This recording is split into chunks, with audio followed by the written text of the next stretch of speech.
Ms. Indranee Rajah.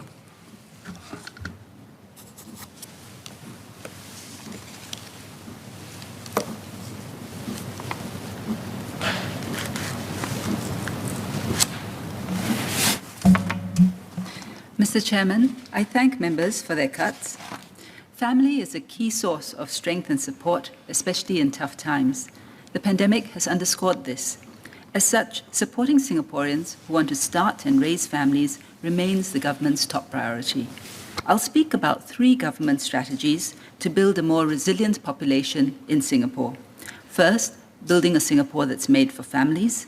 Second, moderating the impact of low birth rates and aging through selective immigration. And third, strengthening our local workforce and complementing it with a foreign workforce to grow opportunities for Singaporeans.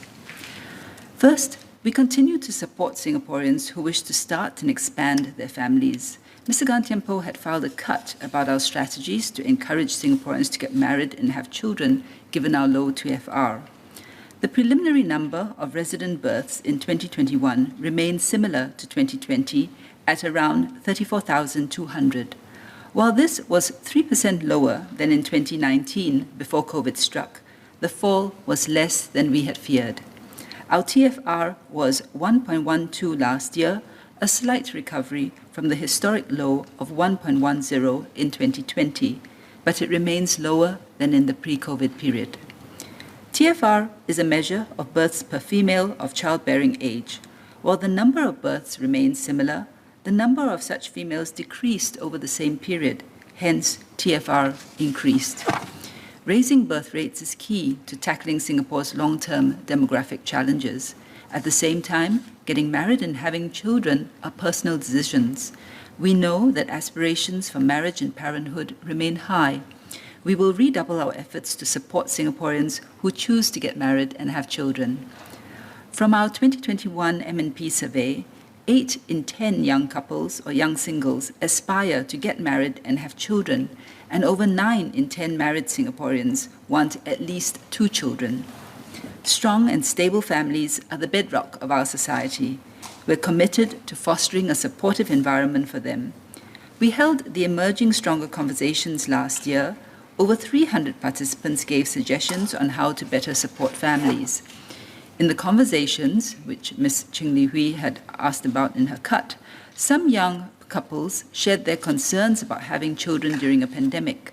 To reassure couples to proceed with their parenthood plans, we introduced the one-off baby support grant. Parents of over 44,000 babies have received the grant.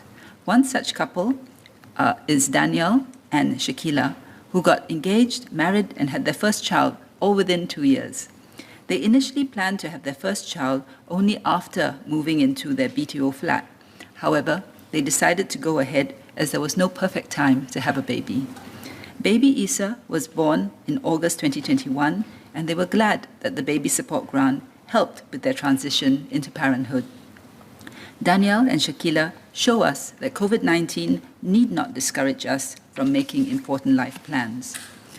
Other couples highlighted concerns about housing and the BTO pipeline, as many aspire to have their own home before they start families.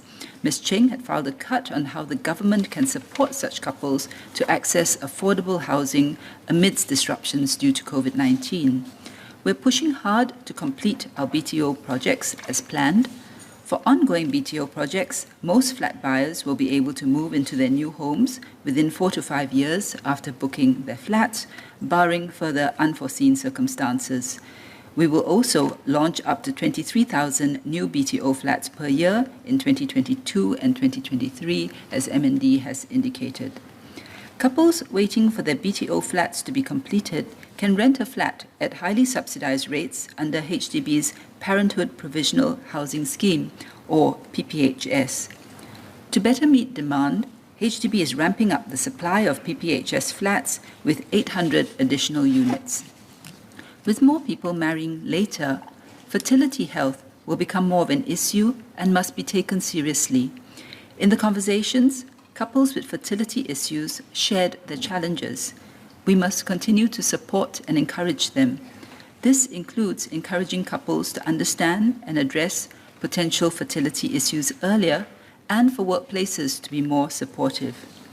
We will also introduce new funding support for certain types of pre-implantation genetic testing for Singaporean couples to address the concerns that some couples have over genetically transmitted diseases. We will share more details at a later time.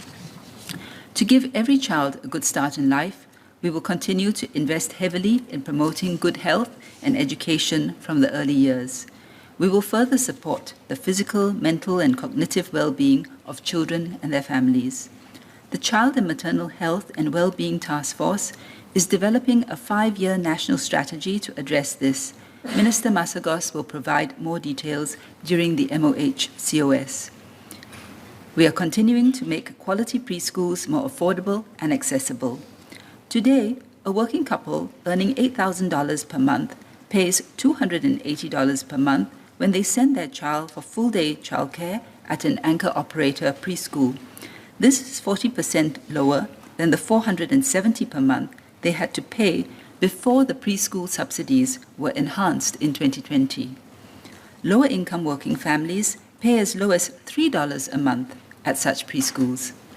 By around 2025, 8 in 10 preschoolers can have a place in a quality, affordable, government-supported preschool. The government is currently reviewing our measures to improve the MNP journey.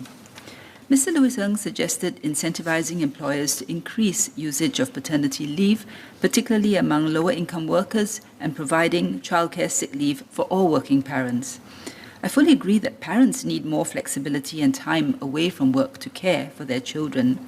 Our research on the experiences of fathers' use of paternity leave shows that across different types of jobs and companies, a key factor affecting the level of utilization is workplace support. This includes whether supervisors are supportive of fathers taking leave and whether colleagues are willing to cover their duties. In some labor-intensive jobs, employers may be less willing to let fathers go on extended leave due to the challenge of finding covering arrangements. In such situations, employers could exercise more flexibility in fathers' utilization of paternity leave, such as taking the leave in more than one period within the child's first year to minimize disruptions to business operations. We will consider Mr. Ng's feedback, continue to review the scope for more parental leave provisions, and work with employers to encourage their utilization. However, supporting the caregiving needs of parents must be balanced with the manpower and operational needs of employers, particularly our small and medium-sized enterprises or SMEs, some of whom may still be grappling with the effects of the pandemic. Instead of legislating more childcare leave, the government aims to lead by example and encourage employers to follow suit by exercising more flexibility and extending childcare leave where possible. This brings me to my broader point. To address the pressure of managing work and parenting commitments, we have to go beyond government policies. We need to come together as a whole of society to build a more family-friendly Singapore for a more sustainable approach. Ms. Ng Ling Ling pointed out, a pro-family workplace culture is important. Around the world, the pandemic has prompted many to rethink where, how, and why we work. The US has experienced the Great Resignation, a phenomenon in which scores of employees have quit their jobs as they rethink priorities and search for better working conditions or more fulfilling careers. While we have not had the Great Resignation, there are clear indications that Singaporeans are paying more attention to whether employers support work-life balance. Recent surveys suggest that workers in Singapore value employers who enable them to manage both their career and family commitments.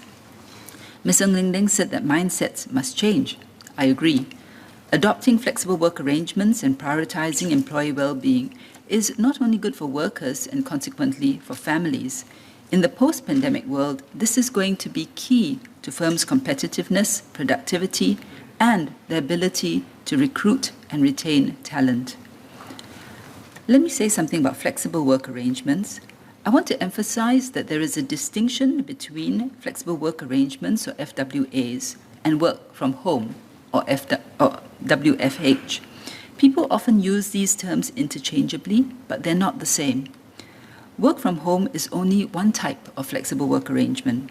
Not all job types are suitable for work from home, but all job types can accommodate some form of flexible work arrangements depending on the nature of the job. Other forms of FWAs include flexi-time and flexi-load arrangements. Every organization, big or small, can consider adopting the FWAs that best suit the employees' needs and their business operations. An example is Singtel. Pre-pandemic, Singtel already provided their employees flexi-work arrangement options such as telecommuting, flexi-time and part-time work. Singtel also offers flexi-family leave, 5 days of leave for birthdays, childcare, adoption, and family emergencies. With new work practices thrust upon us by the pandemic, we now have the window of opportunity to make FWAs a norm. We will be working with employers to do so, and more will be shared in the white paper on Singapore women's development, which will be tabled in Parliament later this year. We ultimately require the partnership of a wider community to build a Singapore that's made for families. We launched the Made for Families brand mark in June 2020 to assure families of support from the government and community. To date, more than 90 businesses, organizations, and community groups have adopted it, and we hope that more will take action and join us. Together, we'll support and celebrate all families at every stage of their journey. Minister Masagos will share more details on our plans for the year ahead. Next, I'll touch on moderating the impact of low birth rates and aging through selective immigration. I spoke about our low birth rates. At the same time, our population continues to age, which has implications for our workforce and society. So this brings me to the second strategy. To moderate the impact of low birth rates and aging, we take in a carefully controlled number of new citizens and permanent residents each year. We are selective about who we grant permanent residency and subsequently citizenship to. Many of our new immigrants share family ties with Singaporeans, while others have studied, worked, or lived here for some time. In 2021, we granted about 21,500 new citizenships, including about 1,200 citizenships to children born overseas to Singaporean parents. We also granted about 33,400 new PRs. These numbers are similar to pre-COVID levels and higher when compared to 2020 due to the easing of travel restrictions and safe management measures, which previously slowed down in-person processes for the grant of citizenship or PR. During last year's COS, I said that a few thousand applicants who were approved in principle in 2020 had not completed all the required processes to be granted PR or citizenship. These applicants were subsequently granted PR or citizenship, adding to the numbers granted in 2021. Nonetheless, the total number of Singapore citizenships granted in 2021 remains slightly lower than pre-COVID levels, as those granted SC must first renounce their foreign citizenship, and in some cases, this continues to take longer than usual due to the COVID-19 related measures. We will continue to ensure that our immigration policy remains relevant to our needs and keep the pace of immigration measured and stable. Our third strategy is to remain fully committed to supporting Singaporeans to seize new opportunities at various stages of their careers. At the same time, we do not have sufficient local manpower to meet the needs of businesses. To generate the quality and range of jobs to meet Singaporeans' aspirations, we need a diverse pool of foreign manpower to complement our local workforce. We must remain open towards complementary talent from overseas who bring valuable skills, networks, and expertise. They can contribute to the development of emerging sectors where we need more time to grow local capabilities.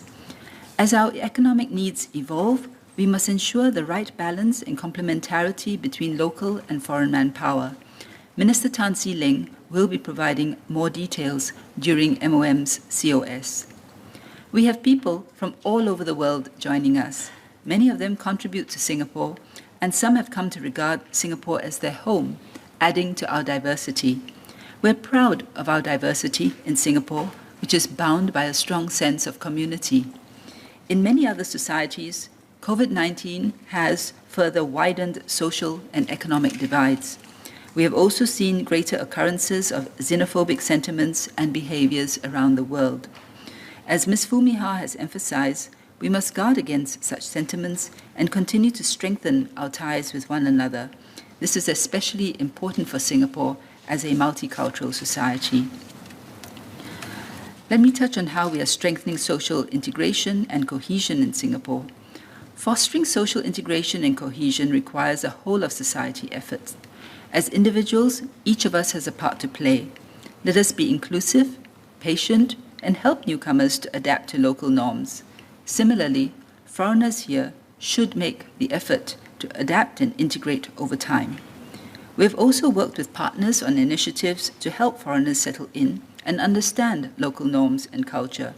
For example, MOM's One Workplace SG initiative provides employers with tools and resources to identify workplace integration gaps and implement team bonding programs and corporate social responsibility activities.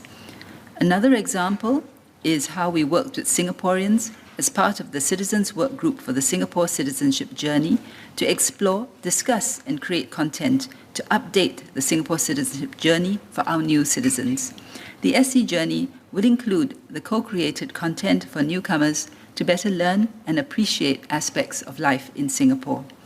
Ultimately, we recognize that integration may take some time, but we cherish the unity and diversity that Singapore has, which has helped everyone to rally together. We will press on to build a more inclusive and brighter future for Singaporeans. With many Singaporeans still aspiring to start and raise families, we will continue to build a Singapore that's made for families. And we will also continue to review our population strategies to ensure that they remain relevant to our needs. Together, we will build a more resilient population and keep Singaporeans fully at the heart of our population strategies.